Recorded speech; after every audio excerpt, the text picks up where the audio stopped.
Para esse tempo de ansiedade, temos uma boa receita. Lançando sobre ele toda a vossa ansiedade, porque ele tem cuidado de vós. 1 Pedro, capítulo 5, verso 7. Ministério Pão Vivo, direto ao assunto. E que assunto? Assunto importantíssimo sobre os últimos dias. Aliás, não os últimos dias, mas os primeiros dias, as primeiras horas após a ressurreição do Senhor Jesus Cristo. Jesus se apoiou constantemente nas Escrituras. Aliás, preciso dar uma explicação. O que quer dizer Escrituras? Essas Escrituras que Jesus comumente citava, que os apóstolos citaram, e as pessoas começam a perguntar, algumas pessoas ficam confusas. Mas como? O Novo Testamento, por exemplo, não tinha sido escrito. Era o começo de uma nova era, a nova aliança. Que escrituras? Essas escrituras mencionadas por eles era uma referência ao Velho Testamento. E neste apoio que Jesus deu às Escrituras, isto é, citando-as constantemente, ele citou-a nas primeiras horas após a sua ressurreição. Lembre que, embora eram momentos festivos, quando ele apareceu a eles, estando eles de portas fechadas, ele disse: paz seja convosco. Este é o relato no Evangelho segundo escreveu o apóstolo João. Mas Lucas, que foi mais preciso nos seus registros, nas suas citações, ele citou alguns acontecimentos, alguns fatos que aconteceram entre o mestre e os discípulos. Ele citou fatos que os outros não citaram. Por exemplo, ele mostra que alguns creram, outros duvidaram. Ele cita também que alguns pensavam que era um espírito. Afinal, o milagre era tão grande. Afinal, já faziam 3 dias, já era o 3º dia que Jesus tinha sido morto e sepultado, e agora vê-lo vivo era um desafio à fé. Jesus, então, foi se apoiar aonde? Nas Escrituras. Ele chamou eles de nécios e tardos de coração para entender as Escrituras. Ele disse: está escrito sobre mim nos profetas e nos salmos que eu seria morto, iria ressuscitar no 3º dia. Bem, ele citou as Escrituras. Eles sabiam disso, mas a incredulidade Isso acontece conosco hoje. Acontece com a maioria. Leem as Escrituras, ouvem as pregações, gostam do pregador, acham bonito, mas tudo isso aí não tem valor algum se não for associada à fé, à confiança total naquilo que as Escrituras dizem. Quando eles pensaram que era um espírito, aliás, um fantasma, ele disse: olha bem para mim, olha o sinal nas mãos, aquilo que fizeram quando me crucificaram, o meu lado varado, e um espírito não tem carne nem ossos. Não sei o que os céticos fazem quando escutam um testemunho desse.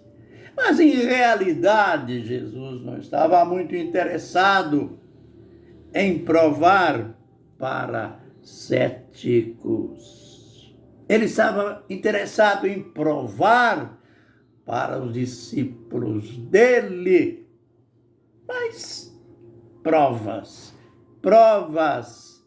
concretas, o abstrato sendo provado pelo concreto. Mas ainda era pouco. Ele comeu. Deixa-me ver, para evitar uma citação parcial. Então lhe apresentaram um pedaço de peixe assado e um favo de mel. E ele comeu na presença deles, aleluia.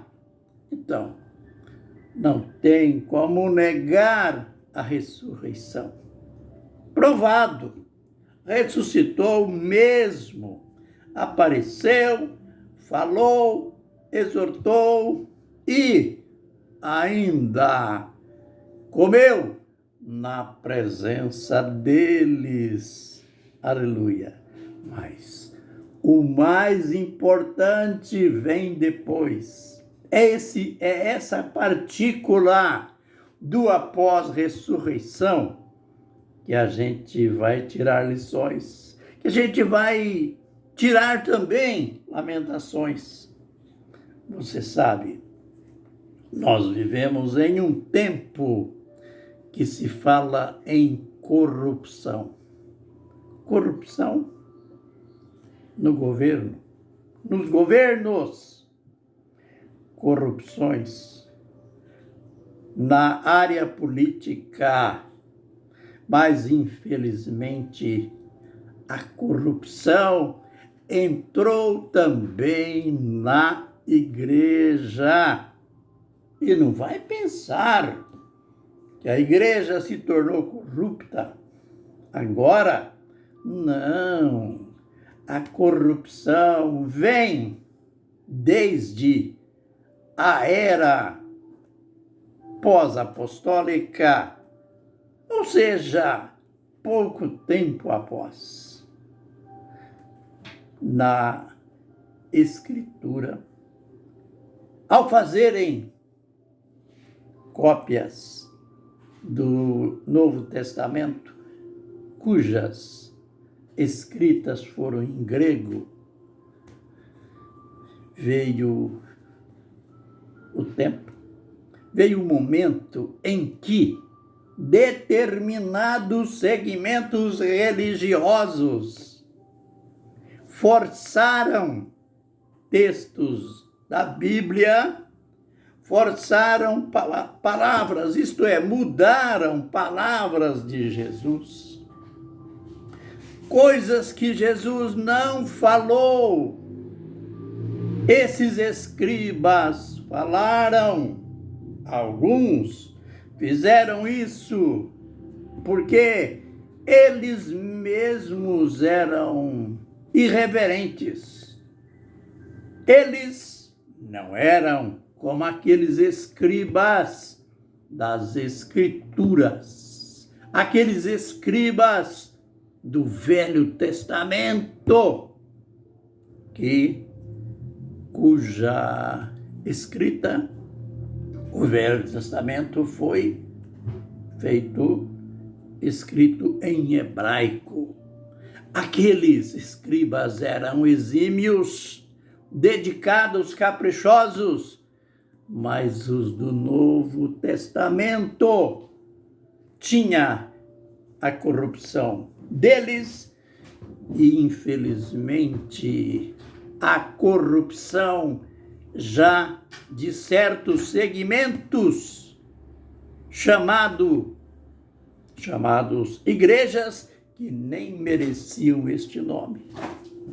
Encarregavam os escribas de alterar textos a bem de suas doutrinas para defender suas heresias. A gente vai adentrar nesses vídeos e mostrar, por exemplo, que Mateus 28:19, aquele textos que a maioria, que a ortodoxia passou a usar a partir do século IV e se usa até hoje como forma de batismo, como se Jesus tivesse dito, batizando em nome do Pai, do Filho e do Espírito Santo.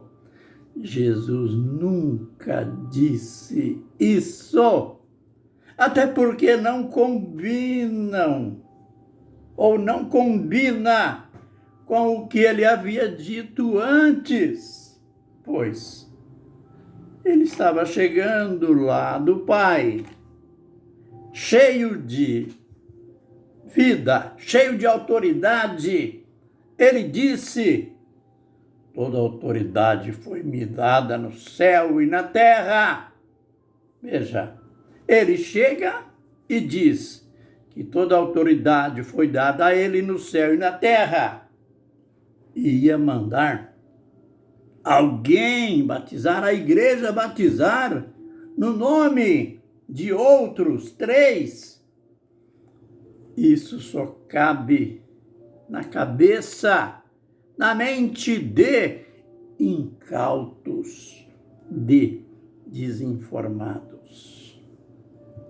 Ele não disse isso, está provado, ele disse, já, como que dizendo, já que toda autoridade foi me dada no céu e na terra, em todas as nações, então fazei discípulos, ide por todas as nações e fazei discípulos em meu nome.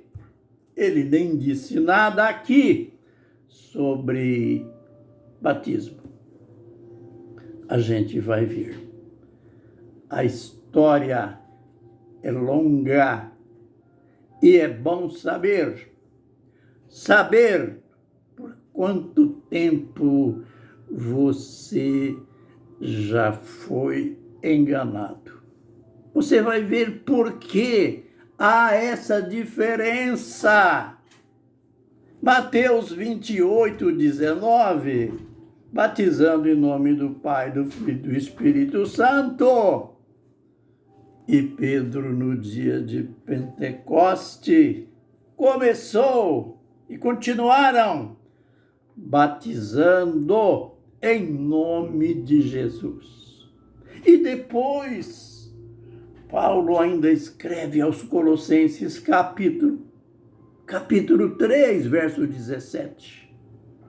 Tudo que vocês forem fazer, seja por palavra, seja por obra, fazei em nome do Senhor Jesus Cristo. Aleluia, aleluia, Amém.